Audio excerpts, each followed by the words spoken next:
Oh, lovely. Good morning, everyone. It is delightful to be with you this morning. My name is Helen Turner, and as mentioned, I'm the Director of Education at the St. Louis Kaplan Feldman Holocaust Museum. And I wanted to begin with a thank you, because some of you have very graciously agreed to be my readers. So to my blue scrolls, I will cue you when it is your moment, and to my, I think, green card, I will cue you when it is your moment. And a microphone will be coming around because we're being recorded. But I really appreciate you being my readers, because while I think it's lovely for me to be able to talk to you about this history, I think it's wonderful when you get to lend your voice to the people who come through our museum. So I really appreciate it for being bold and saying yes, so thank you. So I wanted to think about, as I was talking about this lecture, and I've named it The Holocaust in the Heartland, because I think there's something really interesting about bringing Holocaust education and a Holocaust museum to St. Louis. And so my kind of framing questions were, what does it mean to build a Holocaust museum in 2022? That's when we opened, November 2nd of 2022. What is effective Holocaust education in a museum space? A lot of times I get the question of, how do you know it's working? What do you do? Is it really making an impact? So let's talk about it. And how is the museum responding to adopting and creating Holocaust pedagogy? There is a way to teach this history. And I think it really deserves some thought and some questioning, and maybe some reflection on how the teaching of this history has evolved and changed and continues to do so. So my first question is, who here has been to the St. Louis Kaplan Feldman Holocaust Museum? Oh, yay, quite a few hands. Thank you very much. To those of you that haven't been, please consider this your open invitation. Come and visit me. So I said to you, I've already kind of set you up, that the museum opened in 2022. But here, my lovely slide is telling you that there was actually a museum there in 1994. So the original museum began by Holocaust survivors and local clergy and different leaders, and they really wanted a space to tell their story. And so they approached the Jewish Federation, and the Jewish Federation allowed for there to be a department within the Jewish Federation that would be the Holocaust Museum. So did anyone see that original museum? A couple of us, yeah. I never saw that space. I came when it was already a construction site. But that museum, I think, was small but mighty, but was really doing the job of preserving the stories of local survivors. And that's really what has been our aim going forward, is to make sure that anyone can tell the story of the Holocaust. What makes us unique is that we're telling it through a St. Louis lens, through your friends and your neighbors and the people who came to settle here in St. Louis.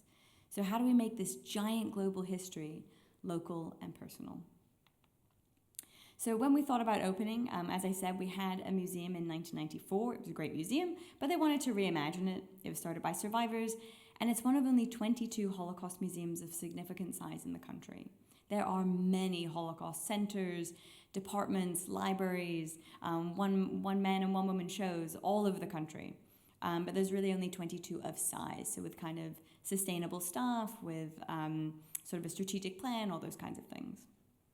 And we do programs on contemporary American life, on citizenship, democracy, and current events, all through the lens of the Holocaust. How is this history informed how we think about all these other topics? So when we were rebuilding the museum, we wanted to really reimagine what a museum could be. We're standing in a museum right now. I love museums. But what we were thinking about with the new museum that we were building for the Holocaust Museum was that we wanted it to be where the museum would talk to you. I was recently taught a phrase that says, instead of being the sage on the stage, I want to be the guide on the side. And that means that I don't want to walk around this museum telling you everything I know about the Holocaust, because I could go on, I could bore you. I want you to discover it for yourself. So when we reimagined the museum, we had all these oral histories from our survivors, and we had a tremendous collection of artifacts, documents, you name it. So why would I tell you the history when they can tell you the history? So this is a photograph that actually, it was not staged. It was taken on someone's cell phone of these two young ladies, and they are gazing intently at a diorama we have of one of the ghettos of the Holocaust in Łódź.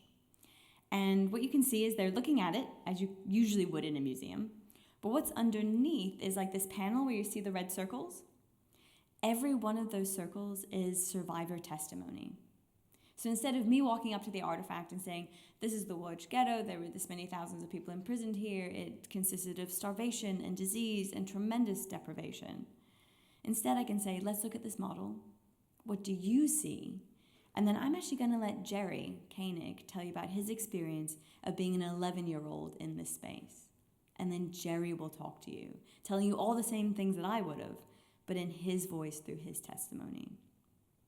So we really wanted that to be the leading focus of the museum, that the museum would talk to you and that you would actually be in conversation with this history instead of just kind of being told this history.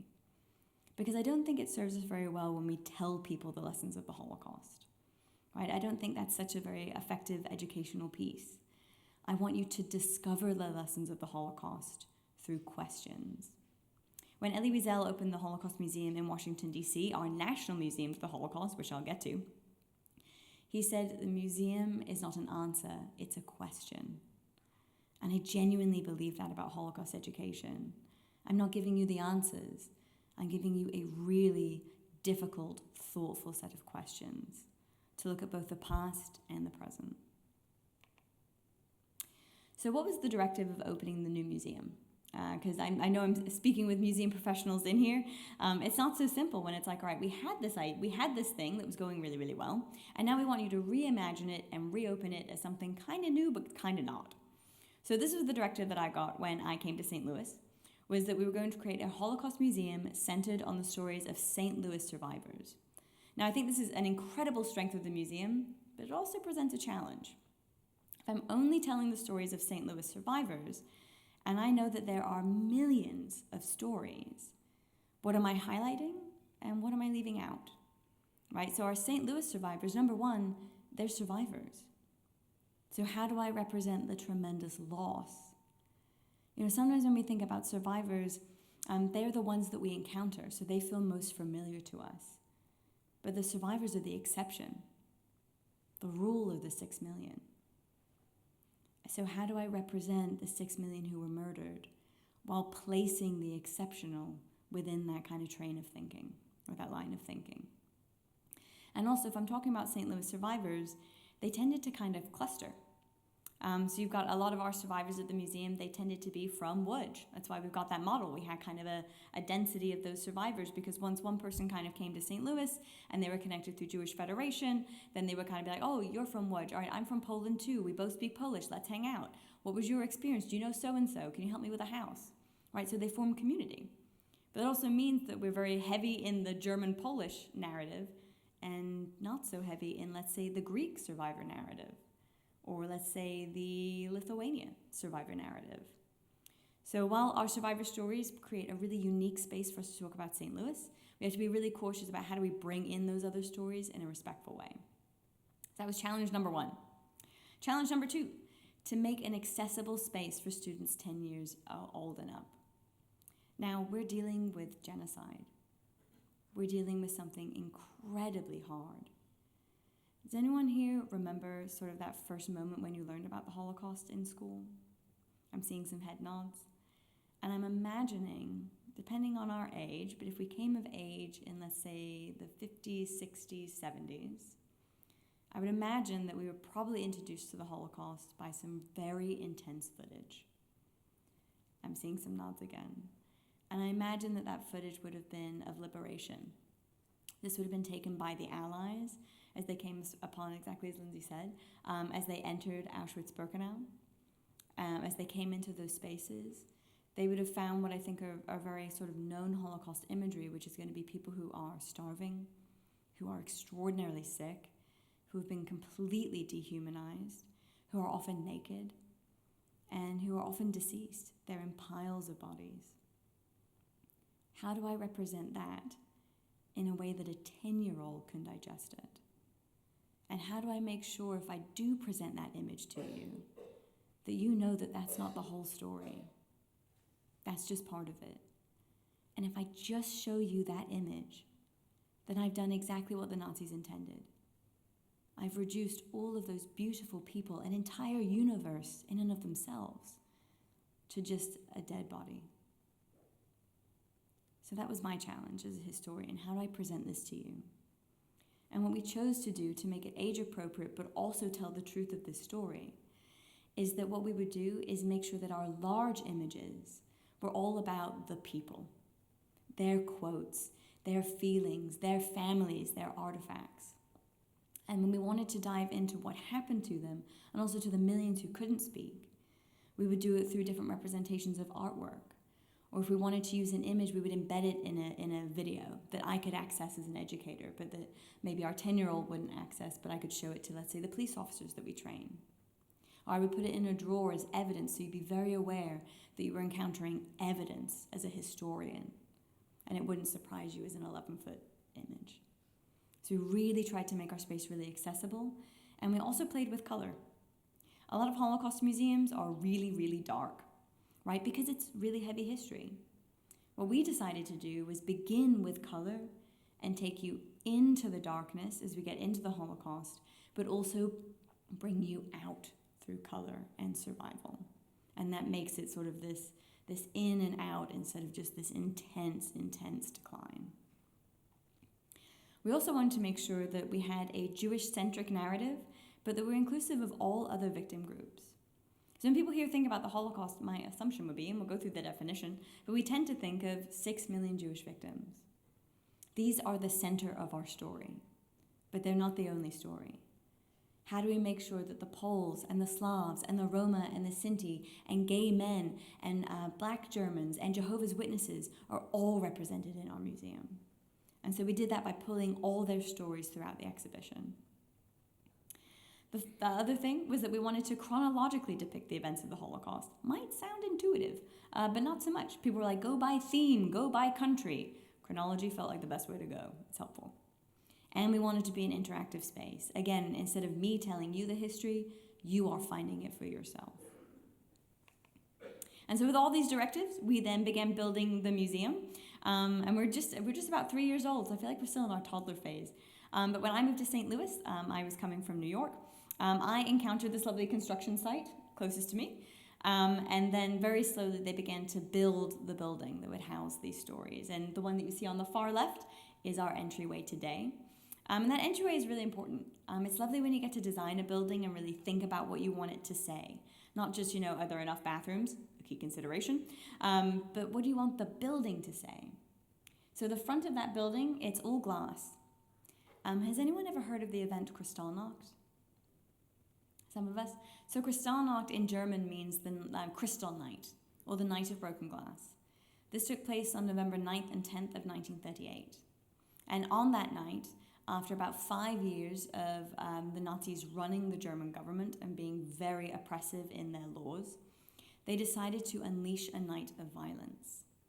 On that night, 30,000 Jewish men were arrested and taken to concentration camps. 30,000 men. I work with police officers. We do a training through the National Museum. And I often ask the police, how much work would it take to arrest 30,000 people on one night? And they're like, what? How many handcuffs do you need? How many vans? How many officers do you need? Where are we taking them? Who's going to process all that paperwork? It's a huge endeavor. And the Nazis did this overnight. And they were able to do this because they had tremendous collaboration from the neighbors and different local people who were helping the Nazis to make these arrests. And they had preset concentration camps where they were sending people. So 30,000 Jewish men are arrested. What about the women? The women were left at home. They were not protected. They were extraordinarily vulnerable. And the Nazis and the SA went into their homes. And for the women, they call it the Night of the White Feathers. They don't use Kristallnacht, because Kristallnacht was the smashing of the exterior. The white feathers was the shredding of the bedding and the linens in the home, because these women were assaulted in their homes. So we've got these two gendered stories of this night, these very physical stories of glass and feathers, but you really have a destruction in the faith that your government will protect you. Police helped in the arrests. Fire department walked away from burning homes. So it's this night of complete fracture. And that's what the front of our building represents. It's a glass front, so the sort of crystal of the Kristallnacht, and it forms like a shattered look when you're inside. But it goes up to our ceiling, which kind of continues that look. So it almost is like this is all the pain of that Kristallnacht moment, that rupture. But then right in the middle, there's that really strong black wall. And that's the rebuilding. It's a set of different stones all put together in the middle of our structure to say that we acknowledge all this pain. And yet the survivors coming together to tell their story is what's holding our building up, what's holding our community up. So I think the building is really beautifully and thoughtfully designed. So our mission is that we use the history and lessons of the Holocaust to do three things: to reject hatred, to promote understanding, and to inspire change.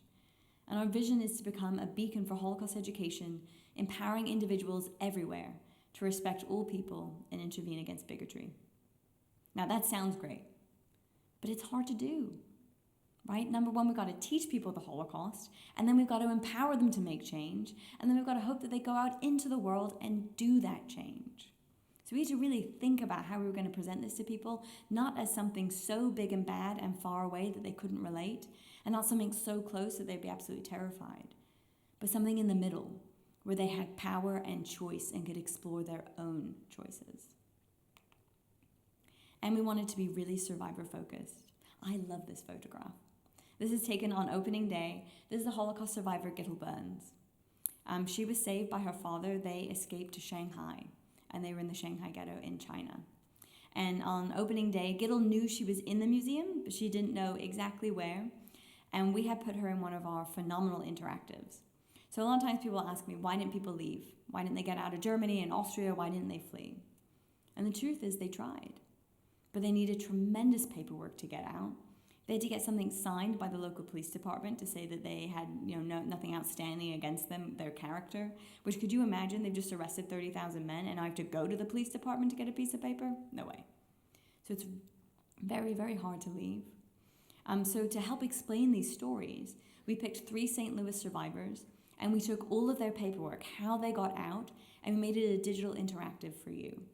So that you would be posed with the question, I'm Paul Levy and I live in Germany and I'm 28 and I need to leave. What are my options? And it's like, well, Paul's going to apply for a visa. He's going to apply for a visa to England. And I'd be able to swipe my hand on this interactive and see if the visa was accepted or denied or what happened to Paul. And it takes you through every layer of paperwork. And so we did the same thing for Gittel. So she was a baby, so all the paperwork we have on her was filed by her parents. And she is coming around the corner and she's seeing this interactive, and this photograph is of her seeing a photograph of her on her passport as a baby. And for me, it's just this tender moment that, I'm sure we all have looked at different documents, usually like behind a case, or maybe someone's presenting them, or they seem so far away. But for Gittel, that's her. That's the beginning of her survivor story. It's what kept her safe, that passport. So I think it's a really precious photo. And it shows that this history is not so far away and removed. It's about real people who live in our community. We also practice the idea of safely in and safely out. This means that we really know that we're dealing with a really hard history. And that means I'm going to walk you in. I'm going to tell you what to expect. I'm going to tell you where the hard images are. I'm also going to let you leave when you need to. I'm also going to take you safely out. That means I'm not going to leave you in the destruction of the camps or in the absolute anguish of the gas chambers. I'm going to bring you all the way to liberation, all the way to what we call rebirth, coming back to life, and all the way to St. Louis. So it's this whole idea of taking you into the history and bringing you out of the history as well. So those are our kind of big philosophical ways that we approach this history. So then my question is, where is Holocaust education going? Where are we now, and where do we think we're going to be? So I want to start with the definition of the Holocaust, which I'm sure many of you might be really familiar with the top part, but maybe not so much the bottom part.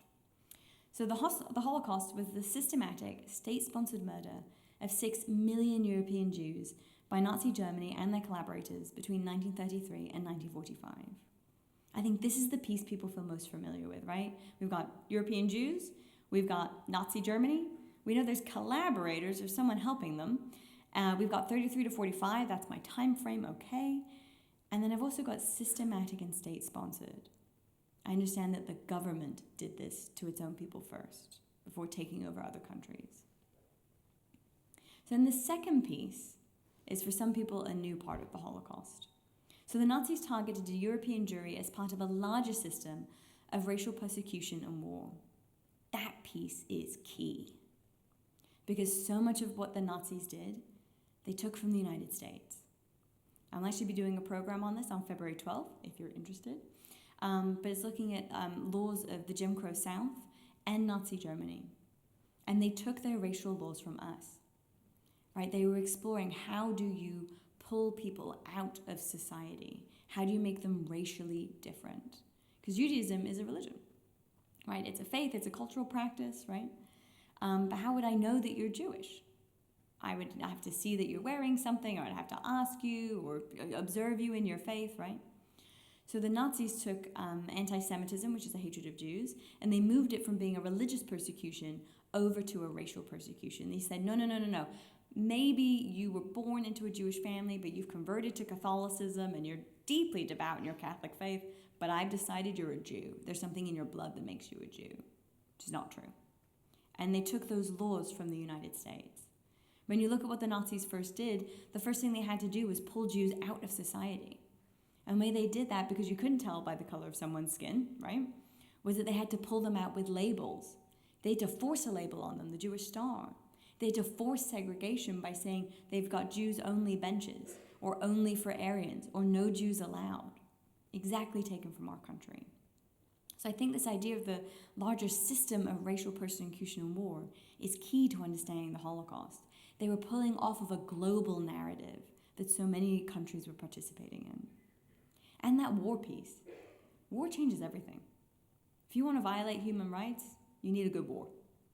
Because people will be distracted by the common enemy or having to protect themselves, that fear, and they'll forget about human rights because they'll be so afraid. So this is kind of that big system that we're playing in. And within that system, Germany and collaborators persecuted and murdered millions more than Jewish people. They started with political opponents. Some of the very first victims, the very first people sent to concentration camps in 1933, 3 months after Adolf Hitler comes to power, are political opponents. Then you get persons with disabilities. This is both mental and physical. These were some of the first people that were gassed in Germany. They were Germans. Then you get the Roma and the Sinti. They are often called gypsies. We don't use that word anymore. They identify as Roma and Sinti. And these are sort of people who tend to travel around Europe, maybe we call them caravans. Then Polish people and Slavic people. Soviet POWs, these are people fighting in a war that have then been captured. Over 3 million of them were murdered by the Nazis. Gay men were specifically targeted with paragraph 175, which was a specific law that the Nazis actually didn't invent. They took it from older law books and just enforced it. And they enforced it after the war as well in Germany. Afro-Germans were also heavily persecuted, along with many, many others. So I share with you this definition, because sometimes people say, oh, the Holocaust, it's a Jewish thing. It's got nothing to do with me. It has everything to do with you, because it's our history, right? It's how human beings were treated. So it belongs to all of us. And these are the stories we're bringing to the front in Holocaust education. So where do we sit in Holocaust education as an idea? And here's where I would like some audience participation. I know that we're recording, but you can kind of nod or kind of yell out to me. But I think we've got a couple of different phases of Holocaust memory. So the first is during the Holocaust. Right? During the Holocaust, did Americans know what was happening? Some did, yeah. They knew different things. The Kristallnacht was reported in American newspapers. There was the recalling of diplomats from Germany after Kristallnacht. So they knew what was happening. They knew about the segregation. They also knew about the Olympics. So you have Holocaust memory during the Holocaust, where people did know a little bit about what was going on. But I guess my question for you is, I'm used to wandering. My question is, do we all know that some really horrific things are happening in the world today? Yes, right? Are we all out there, body first, being like, hey, stop, I'm in front of this horrible thing? No. Some of it, people do different things. Maybe I'm calling my senator if I'm upset about something. I'm maybe talking to a friend about it. But I know of things that are happening far away and close by. But also, I'm busy with the business of life. Right? So if I was living in the 1940s and I was reading about something happening in Germany, maybe a country I've never been to, and I know that it's something really bad happening to some of the people that live in that country, I might be concerned, but I'm also worried about putting dinner on the table. And, what are my kids learning in school? And, oh my gosh, I have to run and do that errand, and someone's sock needs to be darned. It's just the busyness of life that will distract me, unless it's right in my face or it's personal. So yes, people did know what was going on in a small way, but their ability to digest it, their ability to take action was not really there.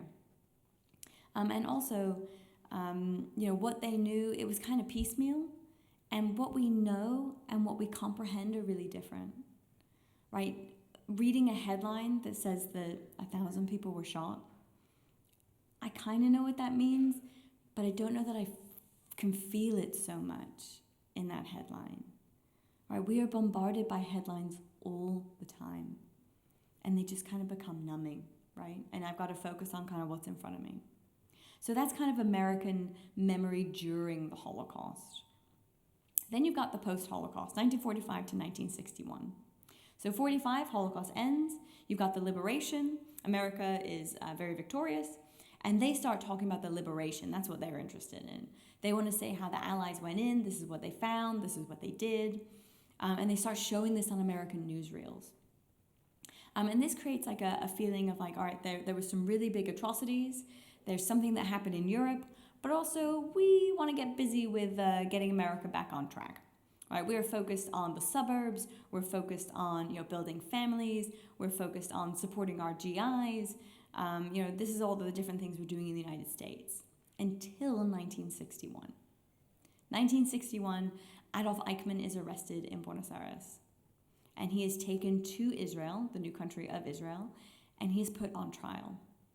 And that trial breaks everything. Does anyone here remember seeing that trial in 1961? A few of us do. So I know I have some friends who they watched their parents who were survivors watching the trial, and their parents are throwing things at the TV, screaming. So Eichmann is put on trial. He's called sort of the architect of the Holocaust. And it becomes this moment. This trial is translated in real time in different languages around the world.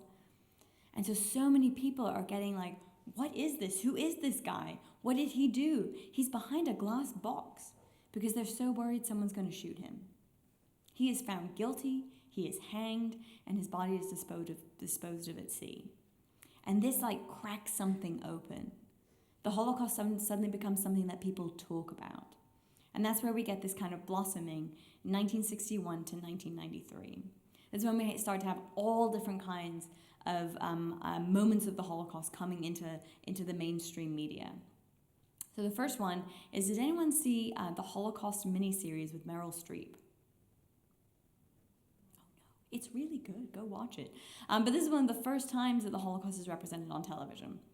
They did a study. They said in New York City, when this mini-series aired in the 1970s, you could tell when the commercial break was because they could gauge the water pressure because so many people were going to the restroom because so many people were watching this mini-series.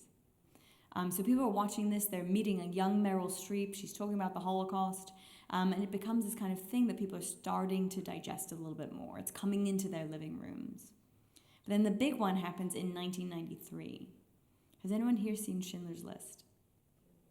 A lot of people, right? This is kind of the movie that like broke through.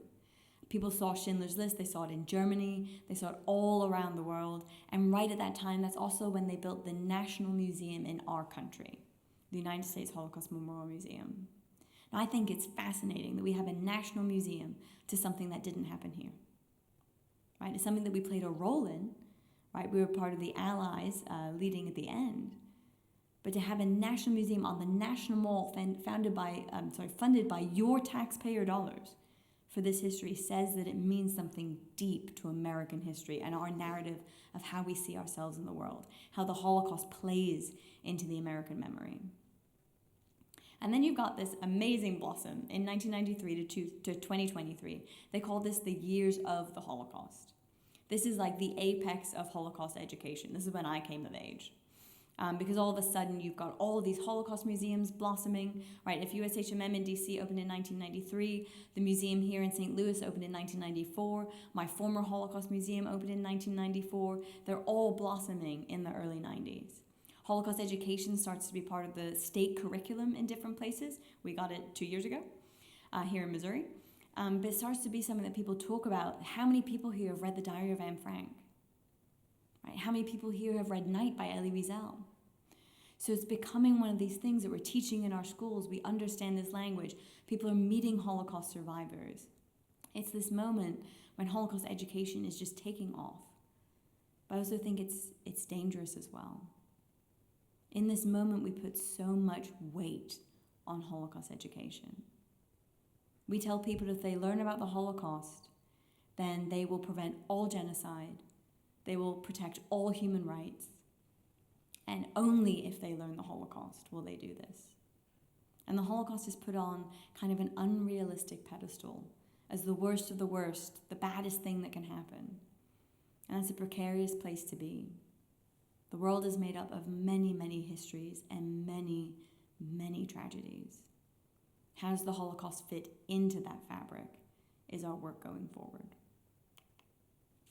And just to give you a sense of where people were placing memorials, Auschwitz-Birkenau actually becomes a museum and a memorial in 1947.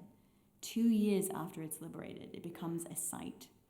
Then in 1978, we got the President's Commission on the Holocaust, which is chaired by Elie Wiesel in this country. So in the 70s, they're thinking about a museum.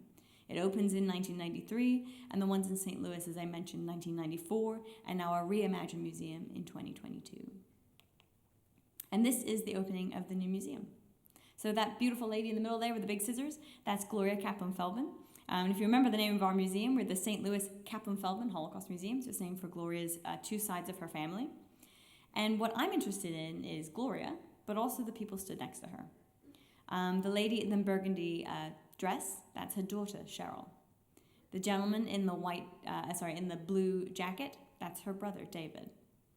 The young lady in the red dress is her granddaughter, Sarah. And they're all part of the opening of that museum. There's also someone I think that should be familiar to all of you, Dr. Fran Levine is also holding that ribbon. She was our interim executive director as we opened. So surrounded by St. Louisans, Gloria is opening this museum, which is a memorial and a museum to her family and to her experience and to the community that she's built here in St. Louis. And there we are again. So now I want to think about what the museum means and what people say about our museum. So this is going to be microphone time. So I've got my people with the blue scrolls. So full disclosure, we have a reflection wall in the museum that is refreshed about every 3-4 days because students write on it. So I pulled these this morning. These are what students said about our museum yesterday. So they do go in order. There should be a 1, 2, 3, 4 on your scroll. So number 1, if you want to speak nice and loud, this is what students think about the museum. Honoring the victims, learning their stories and sharing them with the world, standing up against Jewish hate, honor the legacy, tell the world. Thank you. Number 2.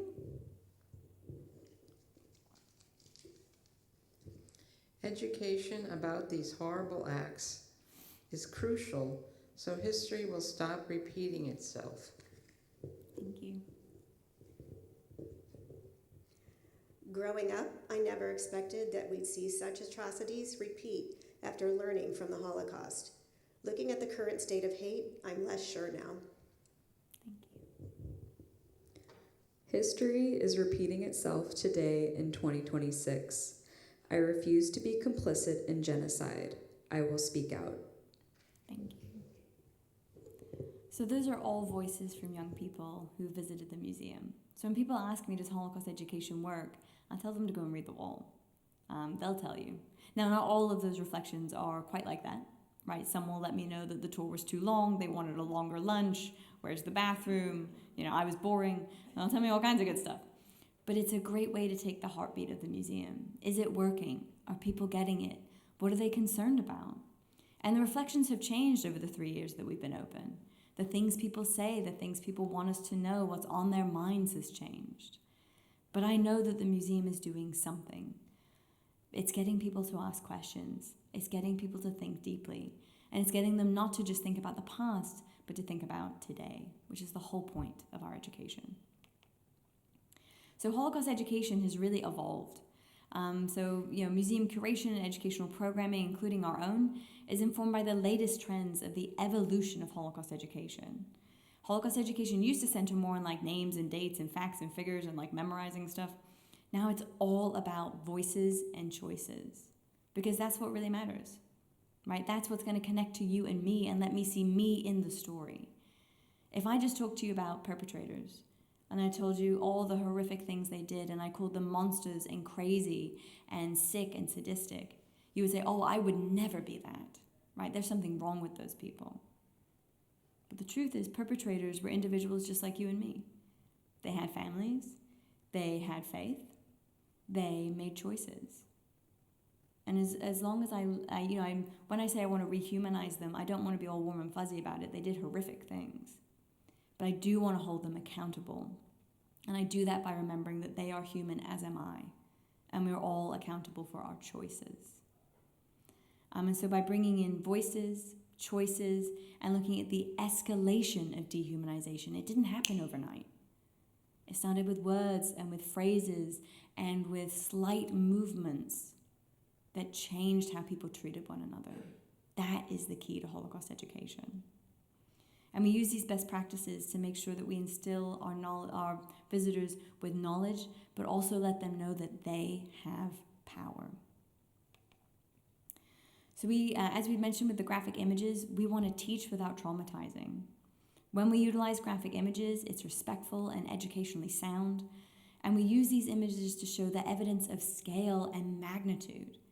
And we want to do that really thoughtfully with our groups, not just to show something that's going to make you gasp and cry, and that'll be the only thing that you see is a pile of dead Jews. That's not the point. We want to make sure that our victims are respected. Those photographs of them taken while they're naked and deceased and starving, they were not taken with consent.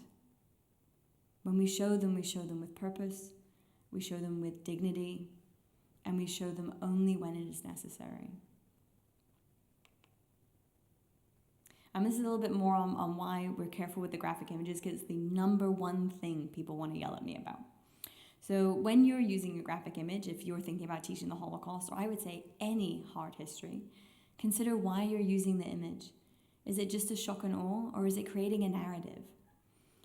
You want to know what your images are trying to achieve, and you don't want to degrade the victims.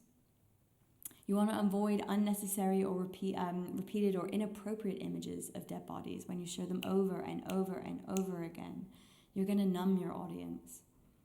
You want to avoid using images of Holocaust or genocide victims which dehumanize the individual.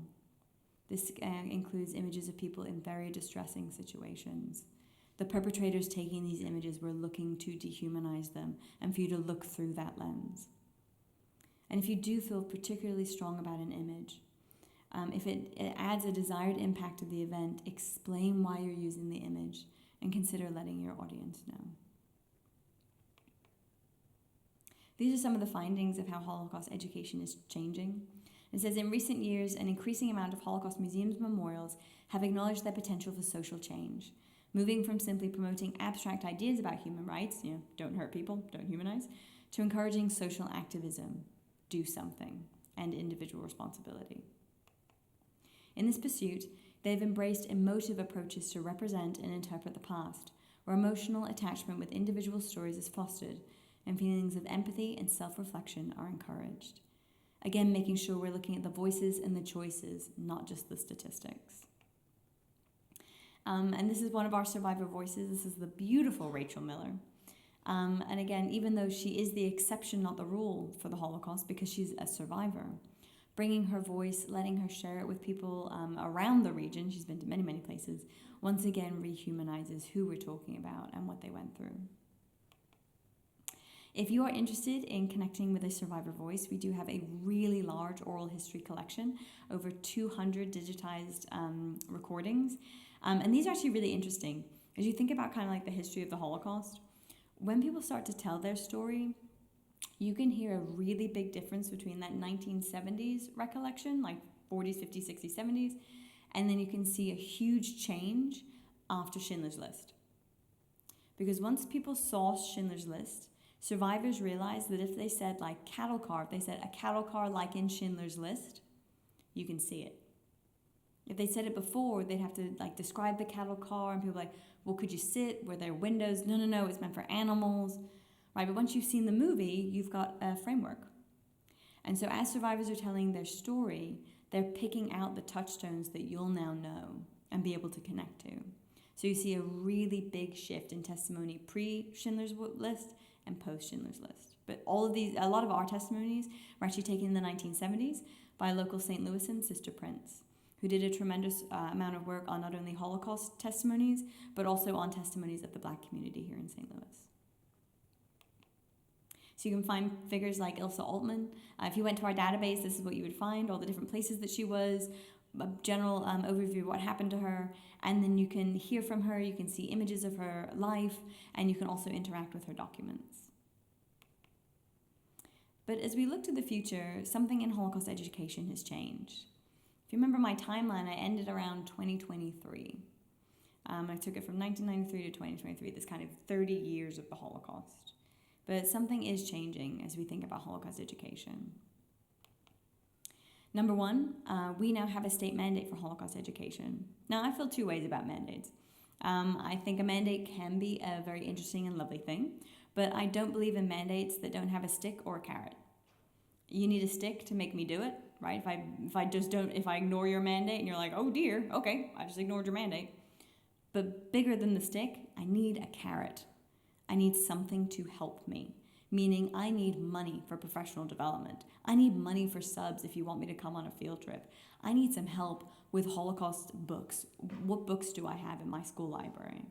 So I'm very supportive of the mandate. I think it's a good thing, but I think it needs some framework around it. And the museum is really here to help teachers with that. If there's any teachers in the room where you're connected to a teacher. And I also think that something has happened after October 7th.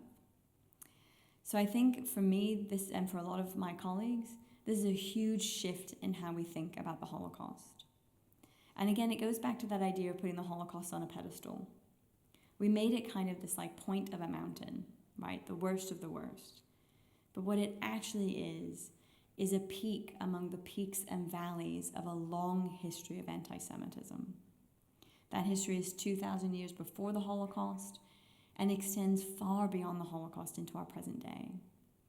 And anti-Semitism looks different and presents differently and is morphing in different ways. But that peak and valley is there, and we need to place the Holocaust within it. Not as sort of a ramp up to and then end, but a part of that fabric of anti-Semitism. And so I really think that October 7th has been a major shift in our understanding of anti-Semitism, in our understanding of how people are going to approach the Holocaust, and also in how the Holocaust is used and abused, right? It's the word we reach for when we're looking for something really bad, because that's the vocabulary that Holocaust educators have given us. So how do we reframe the Holocaust and again put it within this fabric, not only of anti-Semitism, but within the fabric of our understanding of our shared history? So where do we go from here? So this is a slide that I put in about 10 minutes before I came here today. This is a HEAT map. HEAT stands for hate, extremism, anti-Semitism, and terrorism. And this is a live map that's updated by the Anti-Defamation League. And the green circles and the blue dots and the little reds in there, those are all different instances of HEAT. And you can see that in Missouri in 2025, there were over 3,301 incidents of HEAT. 39 of these were anti-Semitic. 5 of these were white supremacist events that they've kind of pulled out. So what does this tell me? This tells me that we have a long way to go. If we've been teaching the Holocaust since 1945, and really aggressively since 1993, what have we achieved so far? What do we need to do more of?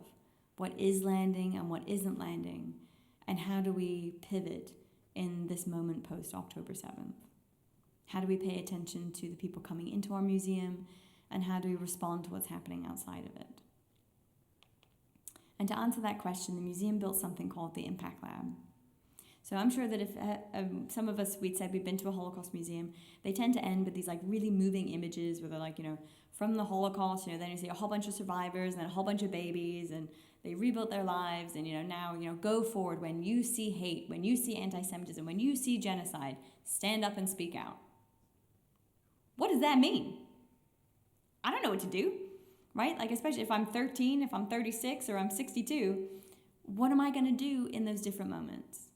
And so the museum decided to build something called the Impact Lab, and it's pretty much like a gym for your brain. Because standing up and speaking out, it's really just muscle memory. You need to practice. It might not be something that comes naturally to you in the moment.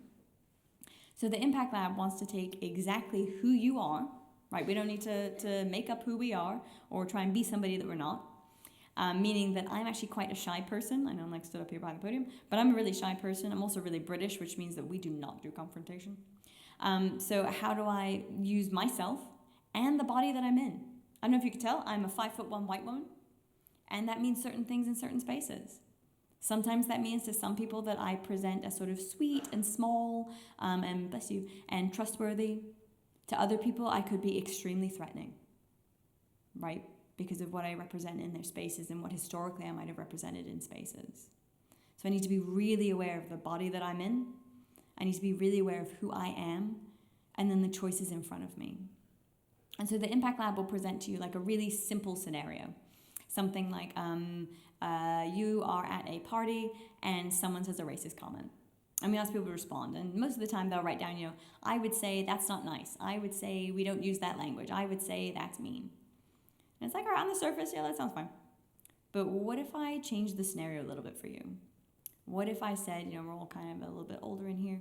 What if I said that you were actually at a party for your best friend's engagement, and it's her fiance that says it to you? Do you say something then? And what would you say? Are you going to say it to him? Would you say, yeah, I agree, I heard in the back, why are you marrying him? I agree. But it changes the leverage, because now that's a protective relationship. My best friend is going to marry this guy. Do I say it to him? Do I say it to her? What happens when I say it? And so we really want people to play with those different scenarios. It's not so simple as just practicing being like, that was racist. That's not practical. You got to practice the words that you're going to say so that when you're in that moment, you can stand up and speak out against any form of hate. So these are people who are doing the workshop. They look so happy. But they're really supposed to say that change begins with you, that you are the agent of change. You can take all these lessons and all this history and everything the museum and all of our programming is trying to show you, but it really comes down to you. What are you going to do in those moments? And I did just want to read one quote from the Impact Lab. My lovely friend in the front is going to help me. And this is something that a student wrote yesterday about their experience in the Impact Lab. So this was a 8th grader. This matters because it shows people to stand up to hope, and the Impact Lab helps the world be a more peaceful place. I learned that you have to be an active ally and be nice to others. This will be helpful if something is hateful to the people around me and in the world. Beautiful. Thank you very much, my brave reader. So that was from a student who was in the Impact Lab yesterday. So again, not just me saying it, them saying it back. So as I leave you, I'm just going to leave you with one final quote. So I know the history of the Holocaust, it's a really hard one. It's a really heavy one. And people ask me all the time, why number one, study it? And then why teach it? It's so heavy. And for me, I always come back to this quote and to this woman. This is my why. So this is Gustava Jarek, and she died in 1943. She wrote, "The record must be hurled like a stone under history's wheel in order to stop it. One can lose all hopes except the one, that the suffering and destruction of this war will make sense when they are looked at from a distant historical perspective. From suffering unparalleled in history, from bloody tears and bloody sweat, a chronicle of days of hell is being composed, which will help explain the historical reasons for for why people came to think as they did and why regimes arose that caused such suffering. And the reason I like this quote, she is part of a resistance movement in the Warsaw Ghetto called Oneg Shabas. And they hid messages in milk cans and crates documenting what was happening to them. They were witnessing their own destruction. But what I like about the quote is that the record must be hurled like a stone under history's wheel in order to stop it. You are the stone. When you see something, when you read something, when you engage with something, be the stone, stop the wheel, the daily grind, and think about it. Right? What is the impact of what's happening? Pull it apart a little bit. Give yourself some time and space, and then challenge it. Ask why it's happening. Ask who it's happening to. And ask how you can stand up and speak out when you see the dehumanization of any human being anywhere.